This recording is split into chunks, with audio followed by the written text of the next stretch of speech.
Hey everybody. Um, so I wanted to talk a little bit today about habits, and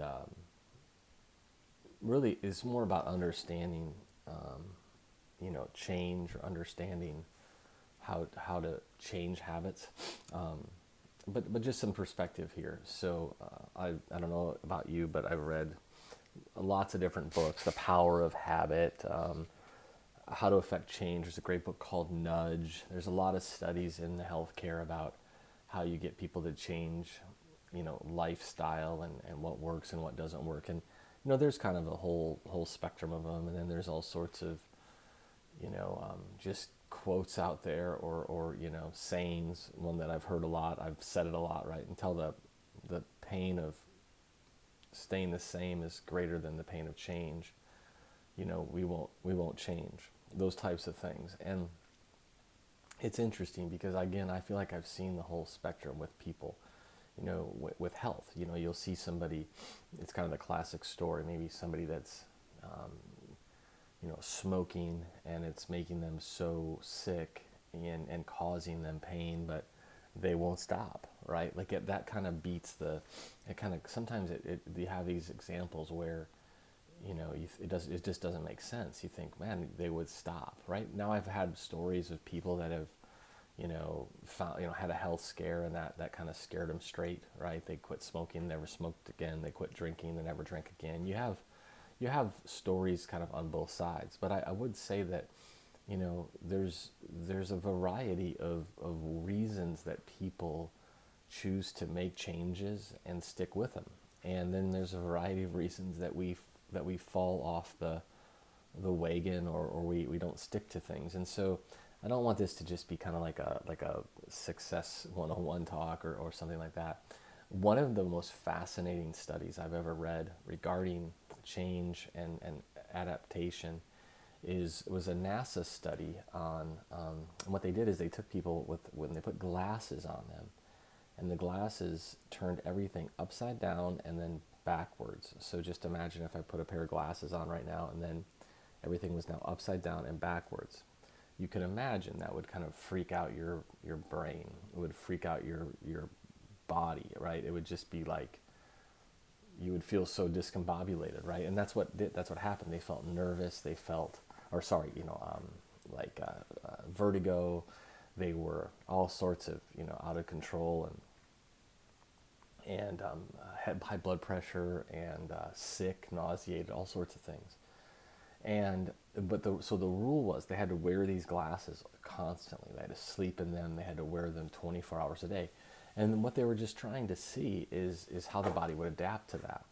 So what was fascinating was around the 20 it was around the 21st day, but like more closer to the 28th day, like the 21st, the first people started changing. But by the 28th day, basically everybody that had kept the glasses on, the brain had rewired itself, and now everything flipped back around to right side up, and it looked normal, right? And then their blood pressure dropped, their dizziness and their vertigo went away. Essentially they went back to normal. The brain had rewired the way it saw the world and flipped everything around. And then there was a couple other caveats to the study where they took some people on like day 14 or something like that, and they took the glasses off for like a period of time, like a few hours maybe, or the rest of the day. And then what happened is that would reset the clock. Basically, like it would start over then. Like if they put their glasses back on the next day, the clock to 28 days started over. And so what this shows is, as you're trying to change habits, right? And so many, I think what's often underappreciated, I say this a lot, especially when I'm just talking with my wife or things, is, I would always use these examples of like back in the day, right? I'm from the Midwest, right? Back when, my grandma, grew up and lived on a little homestead, 160 acres, and, her and her, brothers and sisters, and just a simpler time, right? Like if you think about it. Now, I'm not saying that it was all better. In many ways, it probably was. They had their outhouses and no electricity, and the times that maybe some of you remember, or maybe your grandparents remember, and but there was certainly there was just less trouble to get into, right? You weren't faced with a supermarket full of junk food all the time. You weren't faced with, a bunch of junk TV. You certainly weren't sitting on in your house on a telephone camera, making a video that you could upload to the world, right? So it's just interesting. I think sometimes we beat ourselves up because we think it's about willpower and self-control, which that's true. But I do think that a lot of times it's just we didn't have it available. We didn't have it available to us. I didn't play a lot of video games growing up because it wasn't that much fun to play the Atari, right? You didn't play that for 20 hours in a row. Now the way that technology is and the dopamine hits of it and the addictiveness of that makes it really challenging. And so I do believe that it's harder to make those permanent changes. So the reason I'm sharing this is, as you might hit that third, fourth, fifth day, and maybe the weekend comes and you fall off the wagon, which can happen. But I just really want you to know that it can reset the clock. It can turn things backwards, right? You have and I'm not trying to be legalistic about this. I'm really just sharing this so you understand that. So when you do, have those tough days, and it might set you back. So there is reality that if you can stay consistent long enough, right, you really can break some of those cravings. You really can break. Like I had a patient today ask me, when's the last time you had McDonald's? Well, I can tell you the last time I had McDonald's was probably 22 years ago, right? Like I'm not exaggerating, right? I'm far from perfect, but like we really don't eat that stuff. We don't eat Taco Bell, we don't eat Burger King, we don't eat McDonald's, I've never been to Chick-fil-A. I still tell people that. Nobody can believe that, but I've never had it. And it's not because I'm some, holier than thou guy. It's because I know that if I started to have that, I would probably have it all the time, right? It's convenient, it's easy, it probably tastes good, right?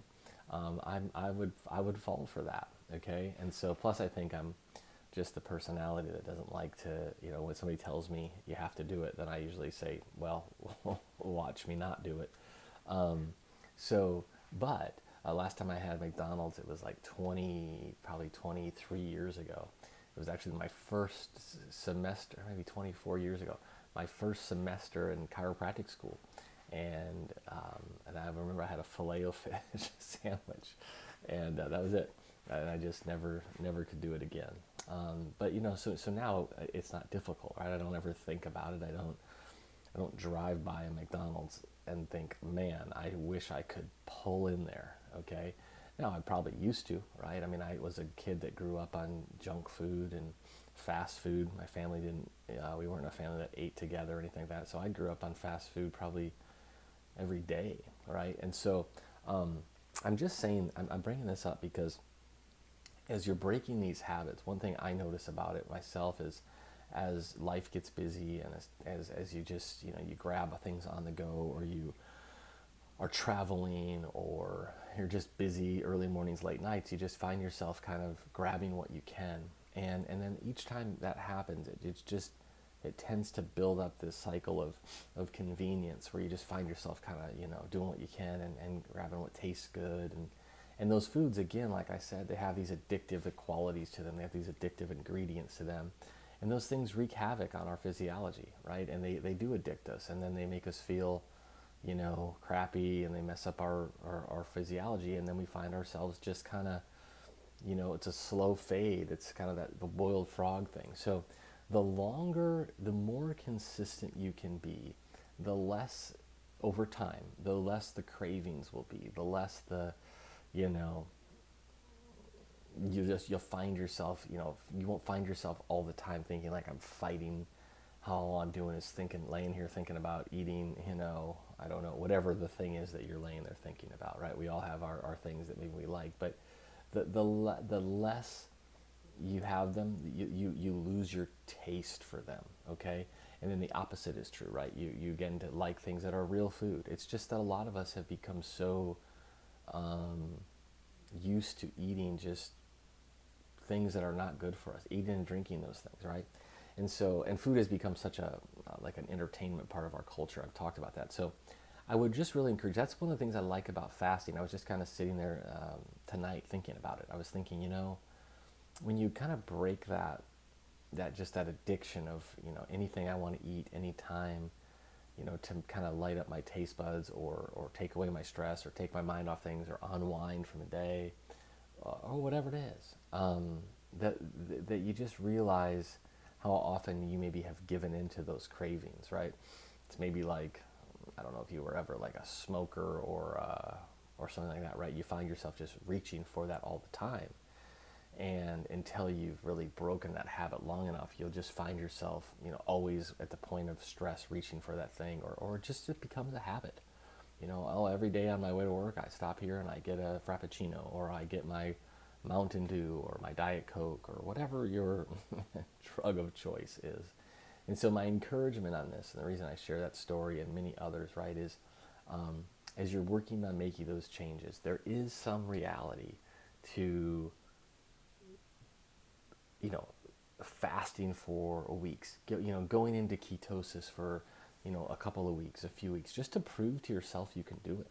Just to realize, what, I don't need I don't need that. I don't need that much caffeine, or I don't need that much, I don't know. Again, fill in the blank for yourself. But I think it is worth reminding yourself, like, it's not that crazy to not eat, junk food all the time. It's not that crazy. You don't have to, treat yourself, every day. Okay. And usually when we mean treat ourselves, we mean something that we don't need. And so, don't drive yourself crazy. Don't be legalistic, but do pay attention to just these habits that you've allowed slip into your life.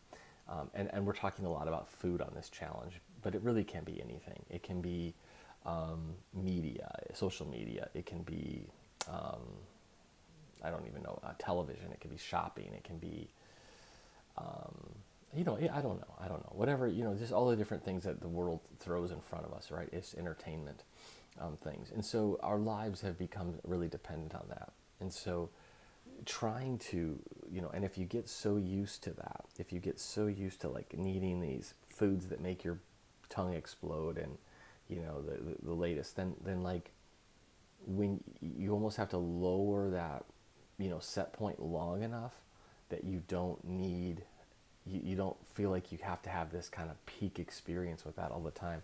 Now, it can sound kind of like boring for a minute, like, oh, but I really like that.